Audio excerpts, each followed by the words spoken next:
Hello guys! Hello Earth Signs, Virgo, Capricorn, Taurus. Welcome dito sa aking channel, Daily Tarot Reading to guys. Alamin natin kung anong messages, vibration, gabay energy para sa inyong lahat. General Daily Tarot Reading para sa mga Earth Signs. Sorry. Okay, 2 cards. Earth Signs, Vows, Transportation. Okay. Earth Signs, posibleng sa araw na ito ay may kailangan kang pirmahan na isang kontrata, commitment, transaction, or pwedeng meron ditong attachment na magsisimula. It's either tungkol sa pera, friendship, relationship, or kung ano man to na posibleng sisimulan mo sa araw na ito. May nakikita natin dito na may bibili ng sasakyan siguro or magbebenta ng sasakyan. May gustong magpakasal, may gustong mag-travel, may gustong bumili ng sasakyan, may gustong magbenta ng sasakyan. Comment down below guys if you are resonated.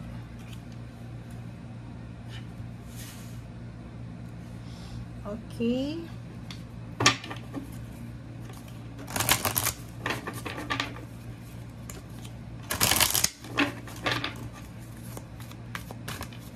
Earth Signs, Virgo, Capricorn, Taurus. Pwedeng magta-travel ka. Oh. So, pwedeng hindi siya sa araw na ito, or pwedeng sa araw na ito, or sa near future. Or pwedeng ngayon ay magta-travel ka. And etong near future na to, sa mga susunod na araw, pwedeng ikaw ay magpapakasal. Pwedeng magta-travel ka ngayon, pwedeng paalis ka pa lang, papunta ka sa lugar kung saan ka mag-a-apply ng trabaho.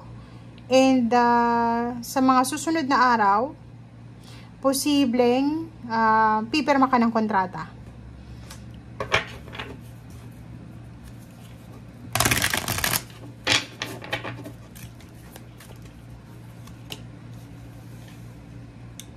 Okay, mag-iingat tayo kasi posibleng sa araw din na ito, may iba ditong Earth Signs, Virgo, Capricorn, and Taurus na pwedeng maakusahan. Like, pwedeng may mag-file sa'yo ng kaso or pwedeng tungkol sa bata siguro. Ang nakikita ko sa'yo dito, Earth Signs, Virgo, Capricorn, and Taurus, pwedeng, kaso if may anak ka, tapos lalaki ka, tapos hindi ka nagbibigay ng sustento sa anak mo, so pwedeng ikaw ay ihabla ng nanay ng anak mo. Parang ganun. So, support. And, mga away pamilya, away pagkakaibigan, competition. Nakikita natin, mag-iingat kayo dahil posibleng kayo ay maakusahan sa araw na ito or magkaroon kayo ng hindi magandang pagkakaunawaan sa kahit na sino. Okay.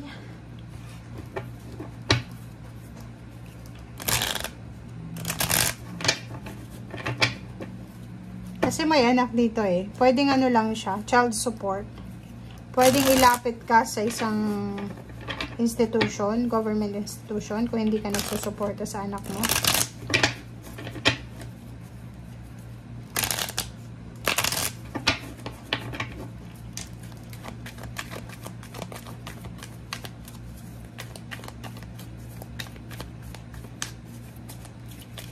Or may kailangan kang ipaglaban.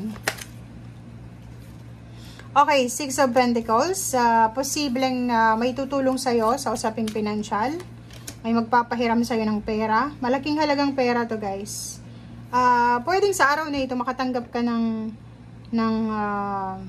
pera. Malaking halagang pera, lump sum. Pwedeng utang to sa bangko kasi may X siya sa gitna. Tenden siya pero may X siya sa gitna. Sinasabi ng brasser dito na posibleng utang to sa bangko. Pwedeng ma-release sa araw na ito yung inuutang mo sa bangko. Or pwedeng yon mag-share ka ng iyong financial.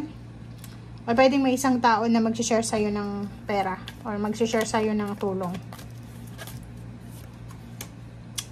Reverse yung the devil. So, maganda kasi walang temptation sa araw na ito. Walang present na mga tao na pwedeng maging temptation sa mga decision making mo. Walang kukontra. And Queen of Rods, sinasabi ng baraha na tuloy-tuloy yung freedom dito eh.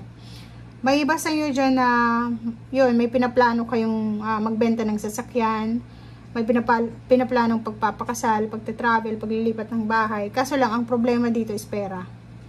Pero may message naman na in the near future. So, kung pera yung problema, walang temptation, walang sagabal, makukuha at makukuha mo siya. Magiging balanse yung financial mo. Iikot yung Wheel of Fortune. So, if ever man na ang situation mo sa ngayon is sobrang negative na negative yung pera mo, said na said ka, huwag ka daw mag-alala kasi magbabago pa naman to eh. Diba? May mangyayari sa susunod na mga araw na magiging balanse yung iyong financial. Okay, so may paparating na celebration, kasal, birthday celebration. Oh, sabi ko na eh, kasal to. Oh. So, etong 4 cards na yan,